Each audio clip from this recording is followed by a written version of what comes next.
Devastation. Hello there, Sir from 17 once again.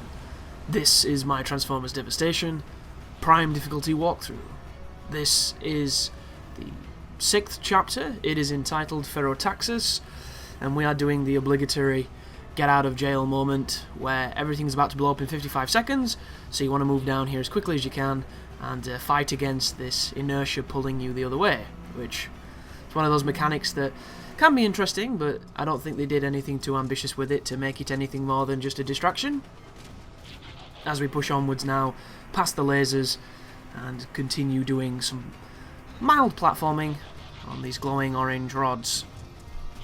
So the only things really left to do at this point are a handful of battles on these final 2 sections, and it's literally going to be pretty smooth sailing when we get to Legacy, because Legacy is one of those missions that it's very short and it's full of fights, but if you know how to do the fights, they're not too bad. I was secretly hoping that there was going to be some kind of special final boss encounter once you got here on Prime, and it was going to be the Prime that was who wakes up during the endings. Thought it was going to be like a tease to a true last boss. And I don't know if I've mentioned this before, but I was really hoping it was going to be that, because I found Megatron to be rather easy. Especially compared to some bosses in this game. There are certain bosses that I think are way harder than him, and it just seems really strange that the final guy would be this one-on-one in space, and for him to be so manageable. And it's not to say it's not a good fight, because I think it is a good fight, it's just it plays a little bit too similar to the earlier ones, which really leads into your strength, because they've invested time in letting you fight Megatron a few times, so when you do get to the final encounter, it's essentially a repeat of what you've already done. He just has a couple of new tricks, and if you're really good at fighting him, a lot of the times he doesn't get a chance to use them because you're too busy beating him up. And I always find it really interesting when you can really ruin a last boss. There are a lot of games where they just don't let you do that, and it's always nice to see it. You might notice that my voice is a little strained at the moment. Every so often I get a lovely flood of some kind of mucus or whatever it is at the back of it. I don't even know where it comes from. I don't have a cold, I don't have a running nose. It's just like my body pumping anything it can to moisten my throat, and it makes it really difficult to speak, so I have to stop the recording and like cough and stuff, which I don't really like to share on the recordings, because I try to be as professional as I can in these videos, in the capacity that I have, and one of those is a standard that I adhere to, which, like, you never hear people cough on the radio. Do you know why? Because it's unprofessional. Never hear people bang around on the radio. The whole point of professional broadcasting is that it sounds professional, and there are industry standards to adhere to, and it's one of the things that I've always tried to do in my videos, and in a lot of ways I do achieve this. There are certain moments when I don't, but they are rare, and especially if I can catch them. In the playthroughs are a completely different animal. It's literally just, I'm sitting there with you, we're playing as if you were on the sofa next to me or whatever, which is a very different kind of project, so I'm a little more lenient with them. That being said, I still check to try and remove the shit if I know I've done it. Like, when I sneeze, I'm quite a violent sneezer, and it makes a loud noise, and it can make people jump. It can be very surprising, and I'm not the biggest fan of certain jump moments in commentary just because they happened, and I know I've caused them in the past, but it's unfortunate.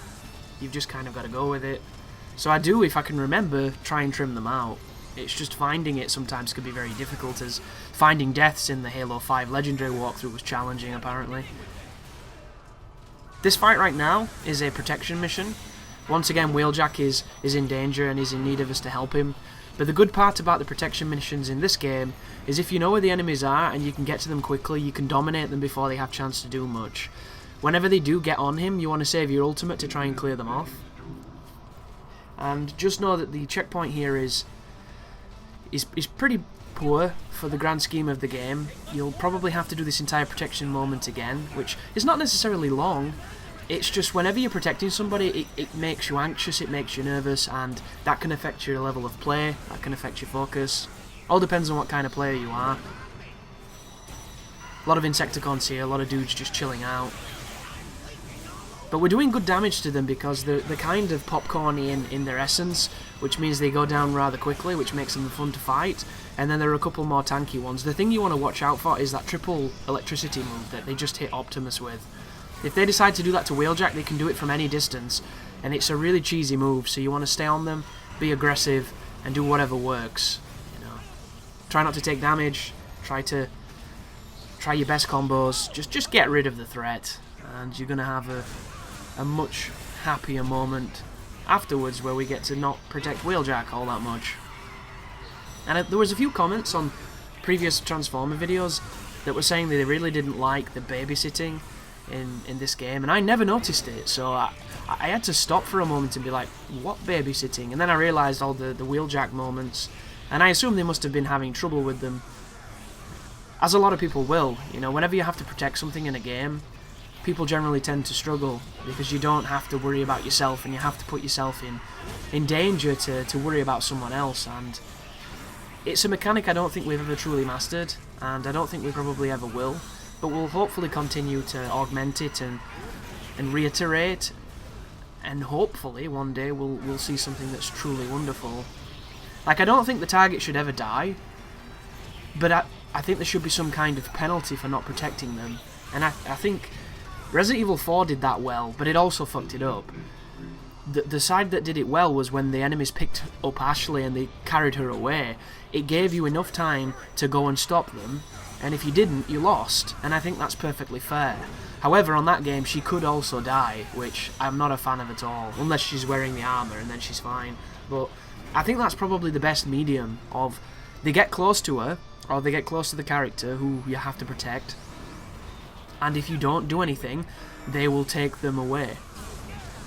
And it's not, you know, immediate touch and you fail. It's not like those sniping missions in the VR training on Metal Gear Solid 2, which are bullshit. It's just, you need to stay on top of this, and if you don't, it's going to get out of hand. And look at the damage just then. Bloody hell. That was big damage on Wheeljack. And right now, if anybody decides to attack him, I'm dead, which is why I'm getting right in the thick of it. Going full frontal male nudity in their face, hoping to do as much damage as possible. And you see how Wheeljack's life's back again? If you're having trouble with these sequences, there is a piece of equipment that actually enables your team to recover life quicker. Incredibly effective. Got a comment today saying that, asking why I say but at the end of every sentence, and aside from the hyperbole of I don't actually do that, but I know exactly what he means, you'll notice it a lot on the Halo walkthrough, and it's a very simple thing, guys. It is inaudible and audible thinking. That's all it is. It's what I do instead of going or having a silence, and because I've committed to not having silences in my commentary, there are moments when I don't know what to say, so I'll go and, but, actually, but, like that. That's the worst offender, and I've done that a lot in the past, and it's something that is literally autonomous. You don't know you're doing it, but you're doing it because it's a coping mechanic to get to the next word, and it's very tough, it really is. And the times when it shines are when I don't know what to say, which is generally an indication that I'm either bored of talking about the game and I don't have any other topic to talk about, or I'm struggling with the commentary. Because just then it was one, but it was also adding a point that I'm about to make, so it's a better one. But if you don't have a point, it seems pointless. And there are some commentaries that come natural. There are some times when you really feel like you're killing it, when you feel like it's flowing, and there are times when it really doesn't, and you might not see them. You might not notice it, it might not come across that way as a viewer, but as a commentator, it's almost every other commentary. Like, I've nearly been doing this for 5 years, guys, and there are moments when it's just like, why the fuck am I doing it? You know? It's like that, just then, you know. I'm asking for some kind of clarification from an audience I cannot see, giving me the opportune time to think of something to say.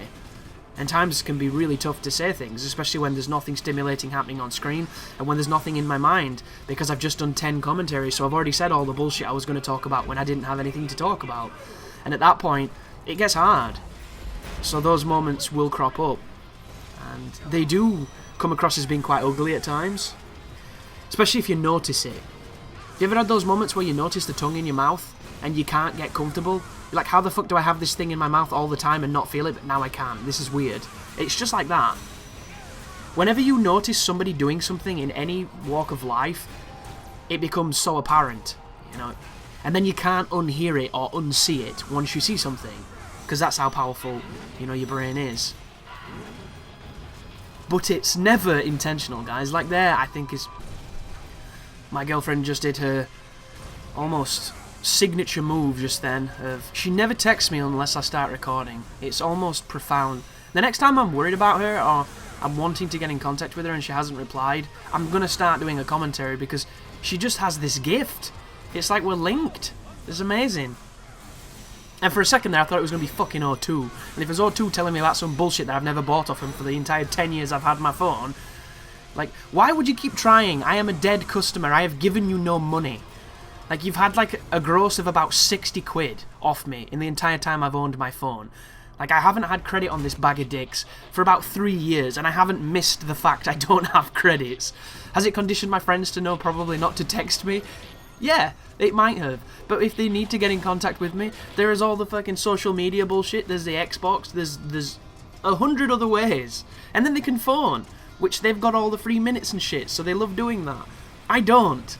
So when O2's like, you could do this if you top up this and you do this, it's like, well, I don't. I never do. You keep telling me this. I'm not your friend, damn it. But they still try, you know. Sean Bean is a trier. But we're back on a turret mission, and it's another one of those great turret missions where it has a really nice rhythm to it, just because of the enemy placements. Some games really don't understand the finesse of placing enemies in such a pattern where you can have these well-designed moments, and I think that this is a really good example of it. Like, a lot of people think shmups are just games that you shoot stuff and you dodge bullets and it's all exciting and it's flashy and it's over in 10 minutes. The real majesty of a shooting game is the design. If you watch it, every single enemy has been thought about, every single part of it has been considered from a scoring perspective and a flow perspective, and they really are a majesty of gaming. Which is why, when I make my video game, which will be this kind of sandbox, RPG-esque, you know, character-driven action game, it will have shmup elements to it. Like, when you travel between galaxies or worlds or areas, it's going to straight up go into a shmup that's going to be of cave-esque level design. Because I think it'd just be amazing. Because if you think about it, look at stuff like Breath of Fire, you know, when you have to travel through the desert or when you have to go between towns and it goes to the world map. Imagine if the world map was you on like a wagon and your wagon could fire millions of bullets and there were all kind of dudes trying to shoot at you. And depending on the terrain and depending on where you went towards which towns would depend on which kind of, you know, theme it was in those moments. And those shooting moments could even have some kind of benefit to you. So if you wanted to farm a certain material for customization or for augmenting a weapon or for upgrades or for crafting whatever crazy RPG mechanic that would work really well in a character-driven action game, like, it'd be spot on. And I'm hoping Scalebound has something like that, because if you think about it, Hideki Kamiya was a massive fan of shmups when he was younger. Those were the games he grew up playing, those were the games he grew up wanting to make, and that's why there are a lot of those elements in his games. So Scalebound almost has to have a section where you're on a dragon and you're doing some kind of shmup, because it's designed for it and it's exactly what he loves, and he puts in his games the things that he loves. And I like to think that I'd be very similar to that. But here is a boss fight with the music that good old Mitch from Gamefront or post Gamefront said that it was over and done with because it played too much, and I just don't get it. I've heard it for hours now and I love this song. It gets me pumped. It's like the Rising soundtrack. Never get sick of any of those songs. And I was watching, is it Summer Games Done Quick, where Flicky was on about if you're a speedrunner, that whenever a game has a song such as that in a certain section, you come to hate it because you hear it too much. Like, I've played Metal Gear Rising a whole bunch. I might have beat that game 20 to 30 times and I've never got sick of those songs. And that's saying something, because after the first week of owning the game, I got the soundtrack, and I was listening to the soundtrack when I wasn't playing the game, so I had my fill of those tracks. Never got bored of them, because I think that the right level of cheesy to just always have that hook. They're the kind of thing that brings people to the dance floor who aren't people who generally go to dance floors, because it's got that just cheesiness to it, and I love it. But that boss is real quick, and you'll notice we're going up quite high with our levels. We're getting into the 60s now, which is definitely going to help us in the long run, but it's nowhere near necessary. Like that dude on GameFAQs I mentioned in the other walkthrough, who was on about how Prime really wasn't too difficult with his maxed stats and his level 50 weapon. Yeah, right, dude. But it's funny how people's minds work with that kind of stuff in games. A great one I had recently was people advocating using the skip on the Warden fight, which I've already tweeted to 343. They're not going to do a fucking thing about it, but I hope they do, because it's not what they wanted that fight to be. And essentially, you're breaking the game at that point, and you're avoiding something that's supposed to be necessary and mandatory. So I would love to see it removed, but I made a video to get on top of it, mainly because people are going to use it, so I might as well show them how to do it. And I don't advocate it at all. I don't whatsoever. It's just the pursuit of bringing a different perspective to my channel of people who wouldn't normally find it, and that's what that kind of video will hopefully attract. But if it gets patched because of my video, I will 100% rejoice, because that is something that I would love to see. Because it's a tough fight. Those 3 Wardens are not easy to kill, which is why everybody's skipping them, and I think it's sad. I do. Like, if you're using a walkthrough to beat something, I have no issue with it, because hopefully it means you tried. If you didn't even try and you immediately went to look for a strategy, I've got no respect for you, and you've got to earn my respect, and you might not care, but I do. My respect is the only thing I have, and it's the line between I just couldn't give a fuck if you died to truly thinking that you're a cool dude, and it's a fine line. And it's just this thing of, there's a lot of people on my final video now saying, oh, you know you can just skip this. It's like, of course I know you can skip this. I put a fucking video up earlier this week. Like, when I searched to see how many other videos of skipping that fight, there was 1. So I know you can skip it, but I'm saying don't. I'm saying show some fucking balls. What's the point in buying a game if you're just going to avoid all of its challenge? And there's this one dude who was advocating it, so I made a joke at his expense saying, why even buy the game, you know? If you don't buy the game, you don't have to face any challenge, you know, you win. And some other dude's like, why would he do that? So I replied saying that, because he's trying to fucking avoid the challenge. And then the dude replies to, I'm not trying to avoid the challenge, I'm just saying that you can do it. Yeah, I bet you fucking did it. Like, straight up, I bet this dude skipped that fight. Because the honest truth is, the people who are advocating doing it are the bitches who can't do it any other way. And I'm sorry, you might find that harsh. I don't. I'm the type of person who, if it takes me 5 hours or 5 days, I'm going to do it. It might not be fun, it might be fucking miserable, but that's what it's meant to be. It's designed to be hard. If it's not hard, what's the point? It's the hardest difficulty. So for somebody to just be, oh, just skip it, like, just don't buy the game. You know, the easiest way to beat Prime difficulty on Transformers Devastation is to not fucking buy it.